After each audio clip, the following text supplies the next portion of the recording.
Welcome back to the Gridiron Expert. Just a few weeks ago, I gave you my NFL playoff predictions, and now we have finally reached Super Bowl 52, which will unfortunately be the last football game until preseason starts up again in August. Now, when I did my predictions, I correctly predicted the Patriots to be the representative of the AFC, but of course, they were pretty much the favorites to come out of that side when the playoffs began. On the NFC side, I predicted the Minnesota Vikings to face the Patriots in the Super Bowl, playing at their home stadium, and I missed out on that by one game. The Vikings fell to the Philadelphia Eagles in dominating fashion in the NFC Championship. So tonight, we have the New England Patriots facing off against the Philadelphia Eagles in Super Bowl 52, and we are going to give our final prediction and analyze some stats and get you ready and hyped for the big game tonight. Here's to the greatest spectacle in sports. This one's for the first-timers and the all-timers. For the underdogs and the undisputed. For the end of the drought and the continuation of the reign. It's destiny versus dynasty. Super Bowl 52 on NBC. The Eagles and Patriots both had a very similar path to Super Bowl 52. Each had one blowout win in the playoffs, and one had one very close win in the playoffs. The Patriots' blowout win coming in the divisional round against the Tennessee Titans. The Eagles' blowout win coming in the NFC Championship game against the Vikings. And then, of course, exact opposites, Patriots having a close win against the Jaguars in the AFC Championship, and the Eagles having a close win against the Falcons in the divisional round. So both very similar paths, very similar games for these two teams. Patriots winning by 4 against the Jaguars, the Eagles only winning by 5 against the Falcons. So very similar paths here, and these are just some stats that we were able to find. Their points per games are pretty much exactly the same. It might be slight differences, but about 28.6 points per game here. Passing yards, of course, the Patriots own the edge there with Tom Brady at quarterback. Rushing yards, Eagles own the edge there. With their three-headed monsters of LeGarrette Blount, Jay Ajayi, and Corey Clement, who could be a major factor in the Super Bowl tonight. Total yards, Patriots once again own the edge just a little bit, only by about 26, 27 yards there. And then a couple of fun facts here. The last appearance in the Super Bowl for the Eagles was 13 years ago in the 2004-2005 season when they made Super Bowl 39 and lost to none other than the Patriots 24-21. Of course, as we all know, the Patriots' last Super Bowl appearance was just last year when they played the Falcons, coming back down from 28-3, winning the first overtime Super Bowl in history. So a very exciting game there. And of course, Patriots have been the dynasty of this new century. So in the Super Bowl records here, Eagles are just 0-2, making only their third appearance in the Super Bowl, losing in 1980. Of course, losing that one 13 years ago, and now their third one today. Patriots making their 10th appearance and 8th under the Brady-Belichick era, winning 5 of those, of course. And their 4 losses, 2 before the Brady-Belichick era to the Bears and the Packers, and the other 2 were both to the Giants. So we got a little bit of history here. It's going to be a really fun game to watch.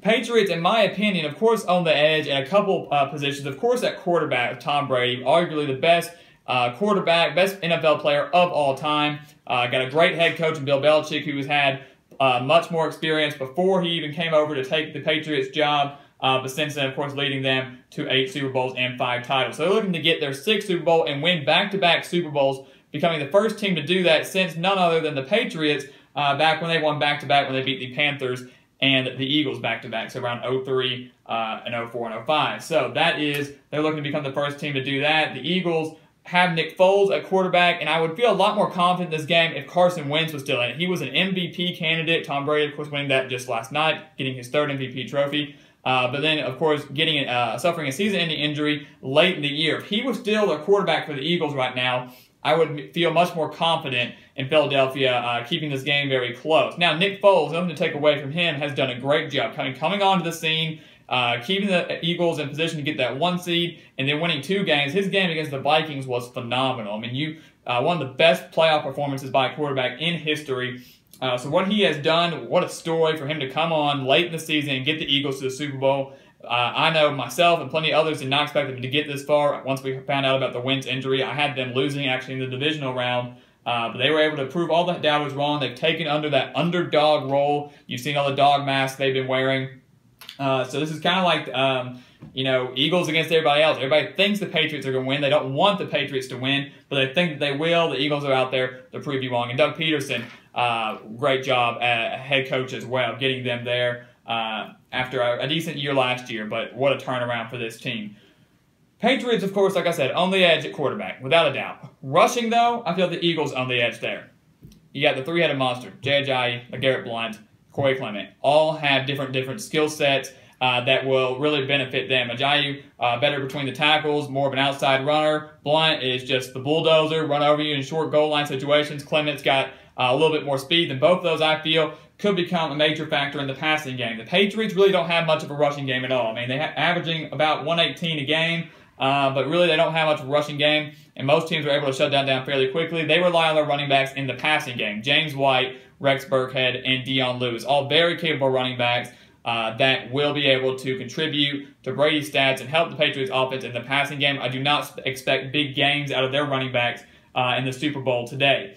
So for the Patriots to go in there and win this game, they're going to, of course, have to rely on Tom Brady. And why wouldn't you? A man that's won 5 Super Bowls after his performances against the Falcons last year and the way he's gotten them to the Super Bowl this year, why wouldn't you lean on him? We know what he's capable of. Running backs, though, aren't going to play that huge of a factor. The key here, though, for the Eagles, if they want to go in there and pull off the upset, they're about 4.5-point underdogs right now. They're going to have to, of course, pressure Tom Brady. Now, everybody's been saying that. You got to pressure Brady, you got to pressure Brady. And if you look at the past 2 Patriots Super Bowl losses, both to the Giants, led by Tom Coughlin, they pressured Brady. They got to Brady and sacked him, made him uncomfortable in the pocket, and took away some of those quick passes that he's been prone to do this season. If the Eagles can do that, which they are very capable with Fletcher Cox, Derek Barnett, Chris Long, all along that defensive line, if they can get some pressure on Brady and force him into some bad throws or sack him a couple times, kind of rattle him a little bit, Eagles definitely will be able to stay in this game and take it all the way down to the wire.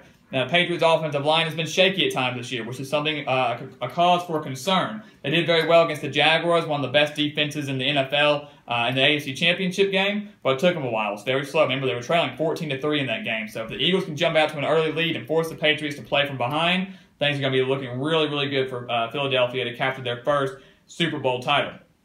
Now, the other thing, for the Patriots, on their defensive side of the ball, they're going to have to shut down Nick Foles, which is crazy to say. You know, that no one would have thought that Nick Foles would be in this position right now, but he's going to have, the defense is going to have to shut him down and take away pretty much the long ball. They've got some great wide receivers out there. Alston Jeffrey, the big name, of course, and then Zach Ertz, the tight end. The Eagles really are probably the best matchup for the Patriots and on both sides of the ball. Now, the Patriots have some great cornerbacks. You got Gilmore, you got Malcolm Butler, the hero of Super Bowl 49. And their defense was atrocious to start the season for about the first quarter of the season. And Matt Patricia really picked things up, turned that team around. I think it's a defense that stayed the way it was. The Patriots would not be here right now. Another key storyline, of course, is the Patriots are going to be losing both of their coordinators after the Super Bowl. Josh McDaniels going off to coach the Colts, and Matt Patricia, the defensive coordinator, going to take the head coaching job of the Lions. So this is going to be the last time they're all playing together, and some people are concerned about that. Will that affect the way the Patriots play? I don't think so. They've adopted that mentality of just do your job. Do your job. Go in there and do what you got to do. Don't forget, don't worry about anything out there in the outside world. Just go in there, get the job done. And on the biggest stage, with some very experienced coaches, players, and coordinators, I don't expect anything less out of the Patriots in this game today. I think that this game is going to be very close about the first half. But I think by the end of the third quarter, the Patriots will have enough that we will feel very comfortable. They will capture their 6th Super Bowl title in franchise history. I think by the end of the third quarter, the Patriots will have at least a 10-point lead, maybe more. The Eagles might be able to come back and make it close in the fourth quarter, but it will not be enough, and Tom Brady will capture his 6th Super Bowl title. And the question is, when will he retire? When will it happen? I do not think it will be this year. I know there's been some stuff going on between Kraft, Brady, and Belichick, but put all that drama aside, just go in there and do your job. I usually don't do score predictions, but I'm going to change it up a little bit today. I predict that the Patriots will win Super Bowl 52, 31-20. I know a lot of people might disagree with me on that, saying that it's too big of a margin there. The Eagles will keep this game close, and like I said, they can do what I told them to do to be able to get Nick Foles gets into a rhythm. He's more comfortable, and he's never been on this big stage before.